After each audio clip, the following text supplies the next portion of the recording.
O 3-1 reapresenta hoje o programa gravado com o senador e ex-presidente Itamar Franco. Neste terceiro e último bloco, ele fala sobre sua atuação no Congresso e as relações políticas com os demais parlamentares. A morte do ex-presidente comoveu o país. Então, a Franco dá sinais claros do que significa a dignidade na atuação política. Isso é uma coisa tão hoje frágil, tão ausente da maioria dos políticos brasileiros, e isso é realmente um sinal de perda. O Itamar era um desses senadores que, quando se levantava para falar, a gente ouvia. Isso é raro ali. Mas o que ele falava era coisa muito consistente, ele até preferia ler sempre. E era consistente na luta pela ética, na luta pelo Brasil e na luta pelo desenvolvimento brasileiro. Ele vai fazer muita falta ao Brasil. Nosso entrevistado de hoje é o ex-presidente da República, Itamar Franco. Participam dessa nossa conversa Thales Faria, diretor de redação do Jornal do Brasil, e Helena Chagas, jornalista da TV Brasil. Presidente, nós vamos reiniciar o nosso programa com mais uma pergunta de telespectador. O que o senhor acha da situação do Senado hoje? É uma pergunta muito difícil de eu responder. Agora, eu queria acrescentar essa pergunta o seguinte: o senhor acha que o Sarney está sendo perseguido pela imprensa? Bom, então, eu vou começar com a devida desculpa, vou começar pelo telespectador. Eu tenho muita tristeza em responder sobre o Senado, porque eu fui 16 anos senador. E quando cheguei lá em 75, tanto do nosso lado, naquela época fomos eleitos, o Brasil tinha, em 1975, 22 estados. O MDB fez 16 senadores e a Arena 6 senadores.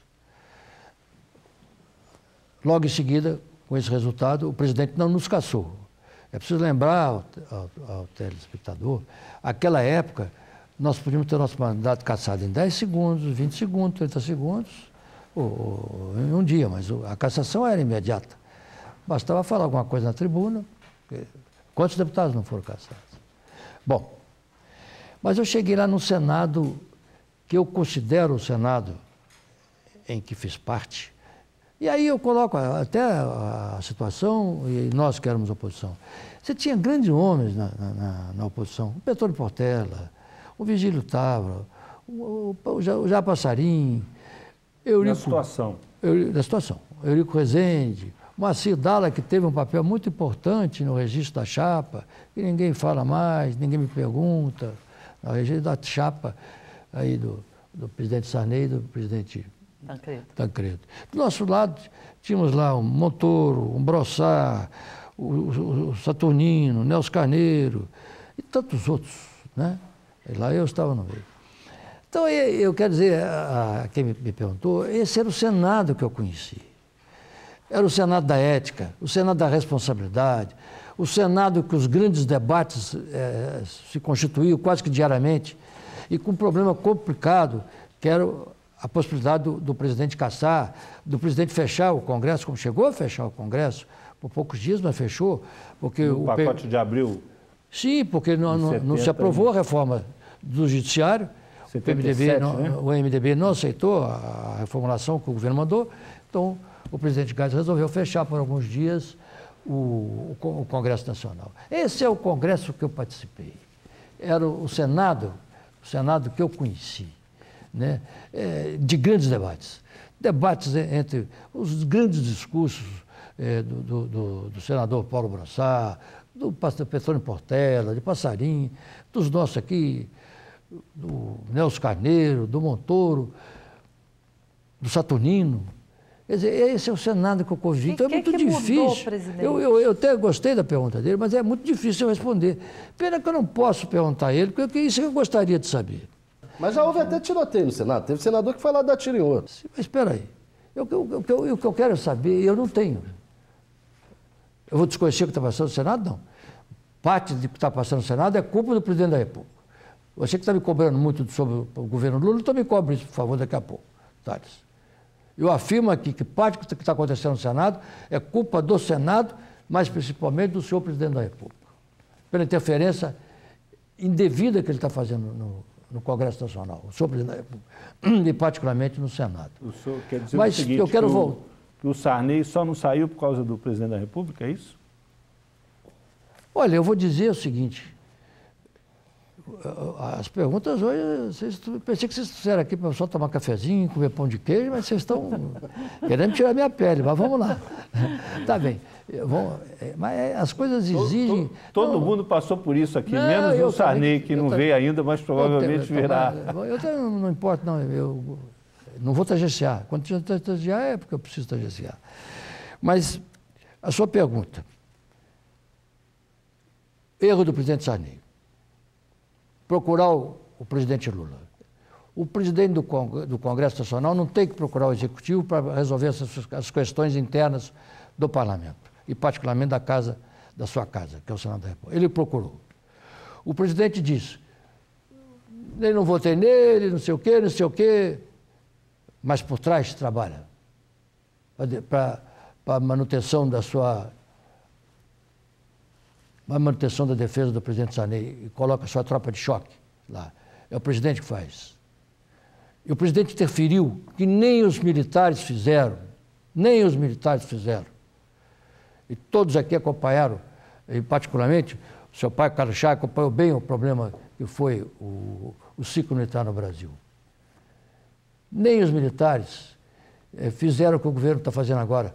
E se faz uma CPI da Petrobras, que nós todos defendemos, como jovens, todos nós defendemos. Eu fui presidente da República que nunca propus privatizar a Petrobras, nem refino, nem nada. A Petrobras ficou intocável como presidente da República. Então, eu já provei isso. Não preciso provar de novo, porque eu não vou querer a privatização da Petrobras. Não quis de outras e não quero e nem quero dela.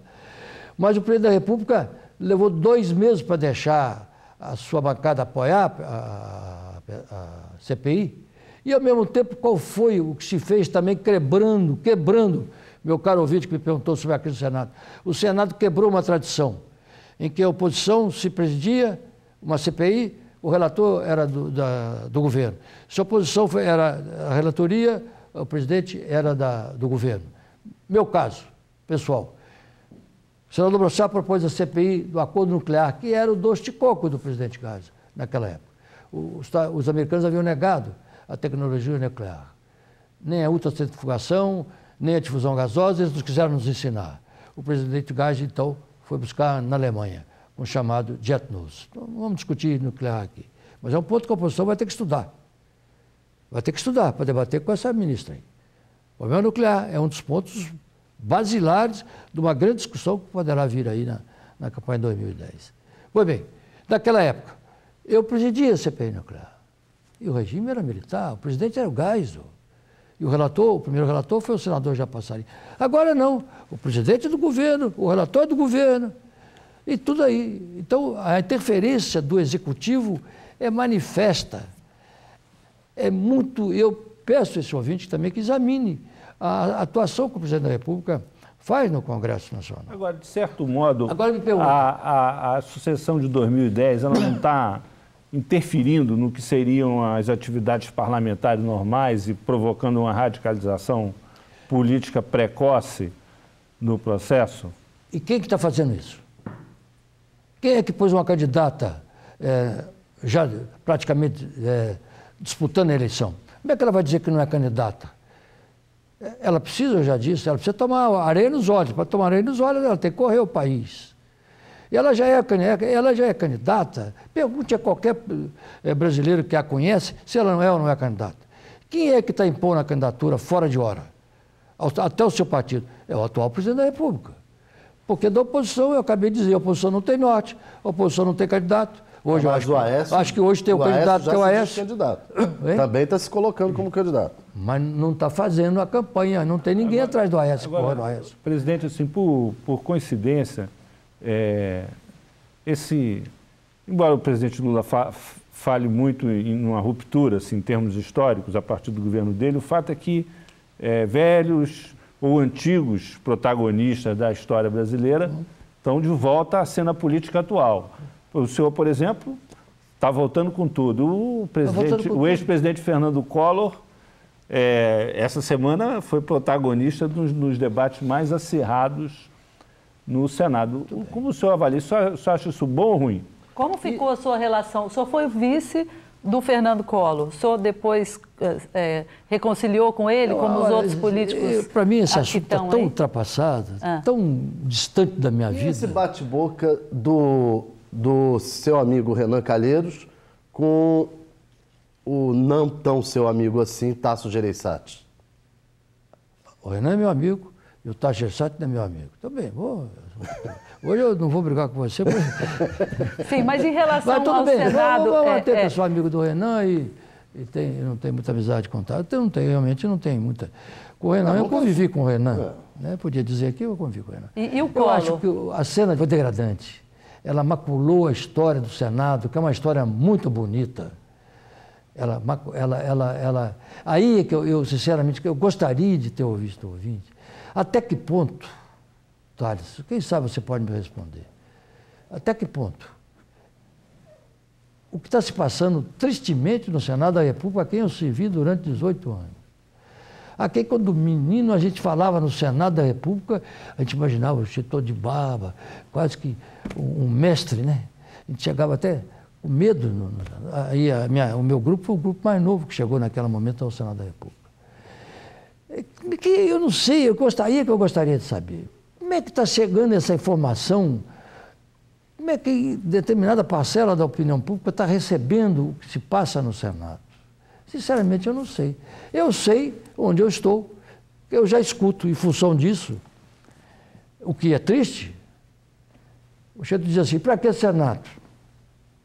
Aí o outro fala assim, não é Senado não, peraí, para que o Congresso Nacional? O senhor não acha que o que há ali é que o Senado é onde o presidente Lula, no Congresso, tem a maioria mais tênue e, portanto, onde a oposição, incluindo o PPS, onde a oposição mais resolveu atuar e acirrar mais os ânimos?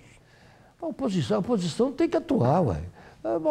Mas esse acirramento ali não está sendo fruto disso? Ela tem que atuar num limite, ela não pode ultrapassar o limite.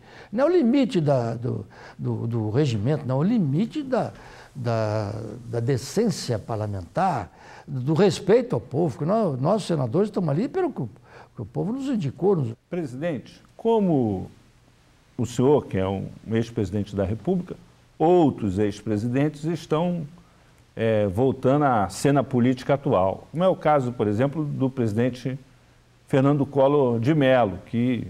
Como o senhor vê essa reentrada do presidente Collor na política? Não falo sobre essa pessoa. Essa discussão que ele teve com o Pedro Simon... Lamento... Seu amigo... Lamento que o senador Pedro Simon poderia ter falado algumas coisas, não quis falar. O problema do senador Pedro Simon. Cada um poderia ter falado? Como quer. Não sei. Cada um sabe lá do seu coração. O senhor acha que o presidente Sarney está sendo perseguido nesse momento? Eu já disse aqui. Ou que ele tem a culpa no cartório ali nessa crise toda? Eu já disse aqui. O presidente Sarney, fomos senador junto, ele sabe o quanto nós tivemos uma amizade. Não gostei outro dia de uma expressão que ele falou, que o único presidente, Sarney, o senhor disse isso, Vossa Excelência disse isso, que foi o único presidente da República que ajudou.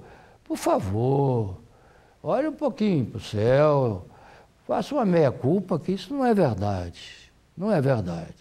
O presidente Sarney, e o presidente Sarney foi lá, já que o único presidente que se viu, foi falar com o atual presidente. E o atual presidente, quer concorde ou não, e a gente vai poder debater isso em 2010, se for necessário, porque eu acho que os temas de campanha não serão esses que estão sendo discutidos no Senado. O povo vai querer saber sobre robótica, sobre o problema das classes, vai saber da Bolsa Família, vai saber do problema energético brasileiro, do problema nuclear brasileiro, da saúde, da educação. O rumo para frente, não é olhar para trás. Olhar para trás para a gente aprender, para a gente não esquecer o que foi feito. Não é dizer, nunca aconteceu nada antes, aconteceu. Mas nós temos que olhar, a velocidade conjuntural da vida hoje é muito forte, muito forte. A tecnologia avança e nós não estamos avançando. Por que não fizeram a reforma política? Por que não fizeram a reforma tributária? Há 15 anos está se pedindo a reforma tributária, fiscal. Os políticos não estão muito desconectados da realidade, o Senado, por exemplo, Alguns da vida das pessoas? Por quê? Estão desconectados. Agora eu quero saber, aí que é importante, para aí que vai servir eu ter uma base partidária. Nós vamos lembrar com muita humildade aos moços que estão na universidade, aos moços que estão nos sindicatos, porque era lá na universidade que nós fazíamos as campanhas, nós surgimos na vida pública, fruto da política estudantil, com os sindicalistas apareciam no sindicato. Essa gente precisa se manifestar. E eu acredito que ela vai se manifestar. Você acha Mas que não vai sobre haver uma aqui renovação Senado, grande no Congresso, hein? principalmente do Senado? Isso é que eu quero, isso é que eu Você é a gostaria favor de acabar com os suplentes? Que o suplente, eu Sem acho voto. que o suplente faz falta, mas se acabar no Senado não tem problema nenhum. Eu já ouvi dizer outro dia que o candidato do PSDB, o possível candidato, que não é candidato para mim ainda, o governador Serra, disse que quer acabar com o vice-presidente. Acabe, tudo bem. Eu acho que a necessidade do vice-presidente é porque quando o presidente viaja, hoje a tecnologia dá toda a cobertura ao presidente da República. Eu falei suplente. Não, eu só estou comentando também. Fala acabar com o suplente, já também fala acabar com a vice-presidência. Eu tive um suplente de senador, irmão do doutor Negrão de Lima, Jair Negrão de Lima. Foi o meu primeiro suplente quando eu assumi. Só tínhamos um suplente. Eu me lembro passeando aqui no Rio de Janeiro, quando vim convidá-lo, eu estava ali na Avenida Atlântica, ele falou, olha, Itamar, vou aceitar. Mas você está vendo aqui esse mar maravilhoso, Avenida Atlântica? Estou assim, doutor Jair. Nunca me chame para assumir o teu mandato. Nunca. Não quero lá, não vou lá para compor a chapa. Apesar de, na época, ainda tinha uma fazendinha em Goiás. Mas não quis assumir. Porque o que eles falam até do suplente? Até uma coisa triste. Hoje, quantos senadores estão no avião? Será que o avião cai? Você ia estar lá, tem que fazer isola, né? Mas os meus suplentes eu nunca precisei fazer. Presidente, nosso tempo está acabando. Foi não. Eu falei muito, né? Nós vamos ter que encerrar. Se o senhor quiser fazer algum comentário final, o senhor fique à vontade.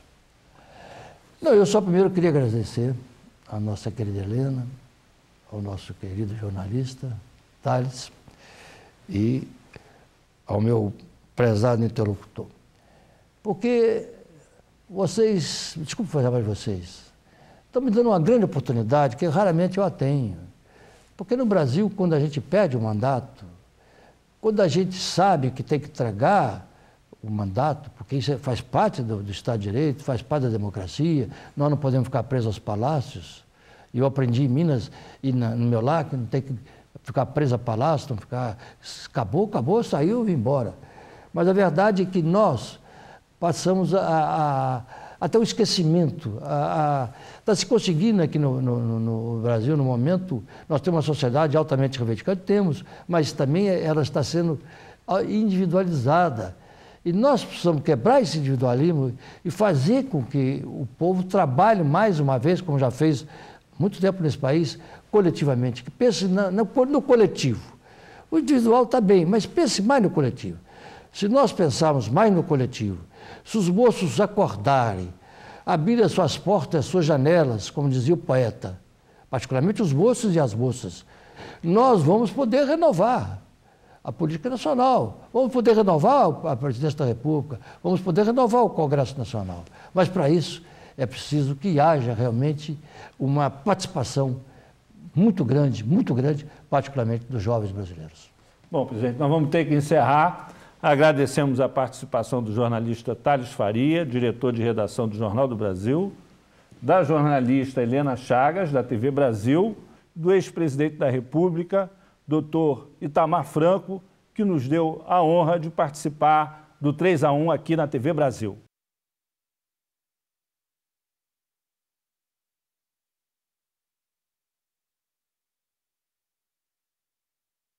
Aqui terminamos a reapresentação da entrevista com o senador Itamar Franco, exibida no dia 12 de agosto de 2009, que fez parte da série com os ex-presidentes da República.